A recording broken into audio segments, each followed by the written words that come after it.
This is Sheejay and welcome to my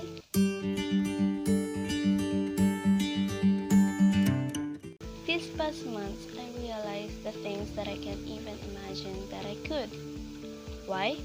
Maybe because I stay at home more than the usual due to pandemic, so I have plenty of time to think about life. I have 5 major realizations that I wanted to share with you.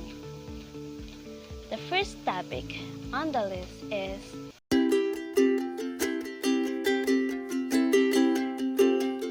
the common what ifs.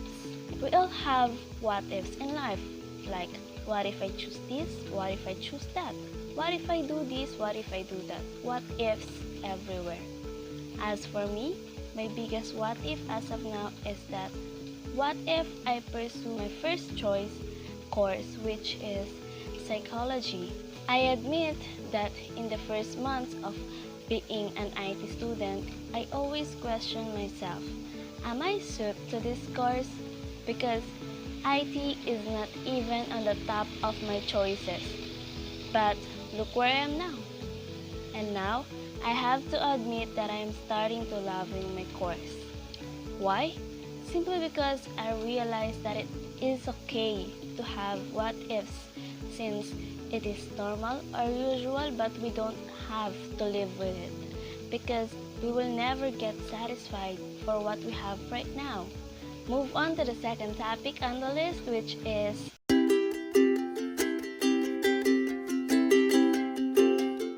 before, I always done things if it is close to the deadline. In other words, I always rush things up. And I remember back when I was a youth volunteer, my mentor once said that if we done it rush or we are procrastinating, we are lucky to have a great outcome. But if it's not, we will regret what we had done. On the other hand, if we don't procrastinate at all, we will have plenty of time to plan it and well enough to make it spectacular. Yes, she used the word spectacular. And I think she is right. Plus, I realized that if we wanted to be happy, if we want less stress, one factor is that do not procrastinate. Now, I can say that I'm on the process of managing my time properly and be a productive person. The third one is about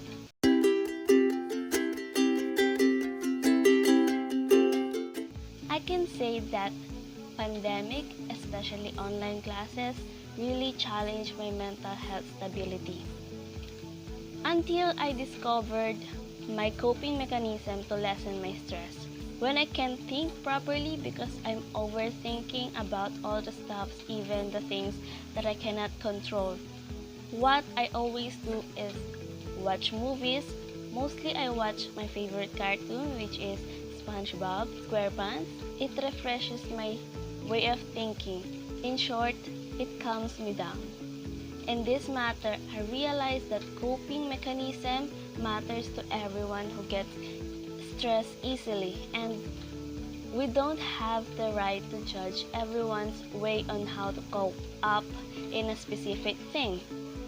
Next, second to the last, is about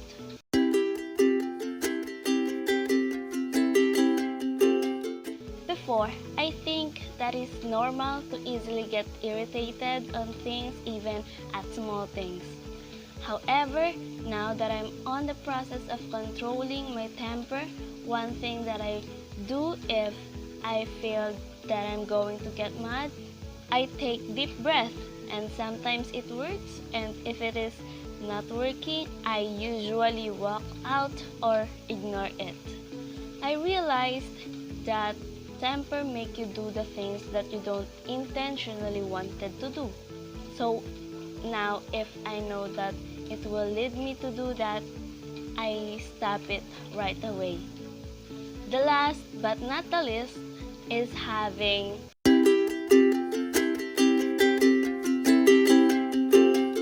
I admit that I have high standards in choosing what is beautiful and nice. to the point that I'm already lying to the people that I like it, but the inner me says the opposite. But then again, people always said that by the end of the day, things will go into places. So I realized that we have to limit our high standard. What I mean is, it is good to have high standard because we always wanted to make it perfect. But we are not perfect, and there are things that we cannot control. So what we can do is that have a standard that is suitable to happen in a specific situation, and it is not too low and not too high. So that's all my 5 major realization that I wanted to share with you.